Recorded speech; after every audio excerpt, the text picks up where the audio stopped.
Listen up, fellas. I have a declaration to make. This is some very serious stuff. I know all this tomfoolery is going on, trade deadlines, and whatever's going on with Ja Morant.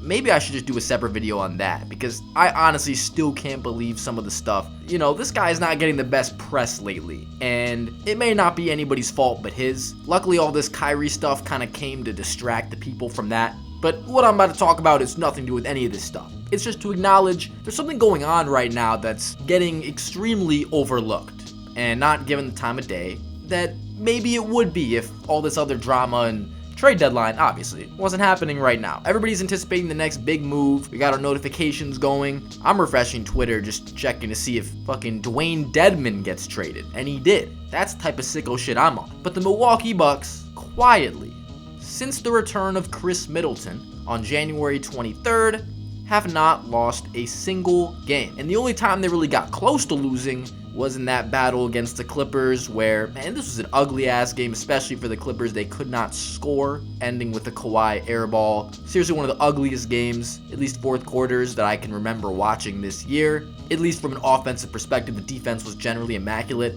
But Giannis was getting to the basket against Ivica Zubac every single time in this game, and he got 54 points in a tremendous comeback performance. But otherwise, it's been completely smooth sailing, especially just for the offensive side of the ball. How about 127 points per game for the Milwaukee Bucks in 8 straight W's with Khris Middleton back on the squad, winning each game by an average of 12.5 points per game. And even if Khris Middleton isn't playing that much at all, guy has not played more than 22 minutes in any of these games. When he's on the court, he is producing, and not only that, but the presence of a guy like this on this specific team cannot be overstated. Regardless of if the shots are going in or not, as a defense, you gotta know where this guy is, and you have to take him into account, and you can see it is doing wonders for everybody else on this team. It makes offense so easy.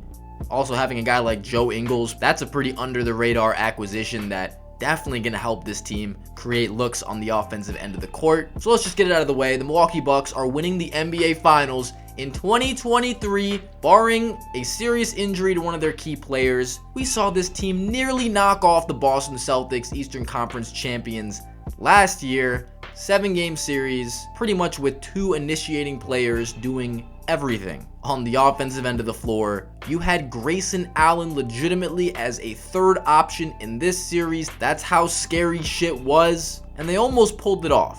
I mean, the Boston Celtics, this is an elite basketball team, obviously the hottest team in the league up until the NBA Finals from the All-Star break pretty much of last year. And this year they're doing the same type of stuff and adding a Malcolm Brogdon to the equation, no doubt. Bolstering the bench. This is a team where a lot of the role guys and bench guys on this team could be starters on other teams. The depth cannot be stressed enough, but for me it's more about who is leading the charge. Who do I trust, Giannis versus Tatum, to lead their team to a victory in a series, regardless of who's at home?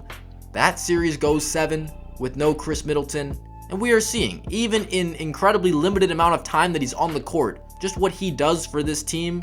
He allows role players to be role players and not have to do more than they should be doing on a basketball court. This team has not needed to be elite on defense to win these games, and they will have the entire rest of the season to establish the rhythm with Khris Middleton back. So far, it is looking like a piece of cake, especially on the offensive end. It just looks so easy for guys to get their shots, and the team truly looks complete with the man at the helm that I will never bet against with a full squad like this around him. Now, when I say a full team, I don't mean it's a perfect team, because with that being said, it does not have great point guard depth, maybe guard depth in general, or I suppose a plethora of initiator type players. Giannis can be kind of a point forward. Drew is handling the ball all the time. I don't know how many minutes you want to be giving to Javon Carter in the playoffs, how much run he's gonna see. Joe Ingles can kind of be like a de facto point, but he's older, and I don't know, again, in a playoff scenario, if that's what you want. Having a guy like Khris Middleton, yeah, I know he's not a point guard, but just somebody else.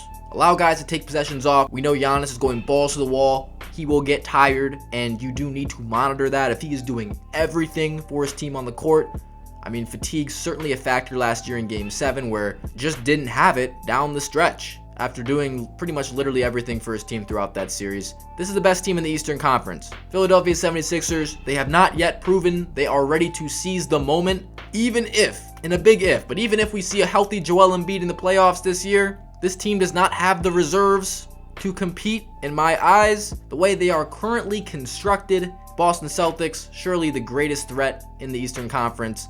Brooklyn Nets after the Kyrie trade, definitely not scaring anybody. Cleveland Cavaliers, we can make a whole separate video on that, but I'm not buying this team as a championship contender, period.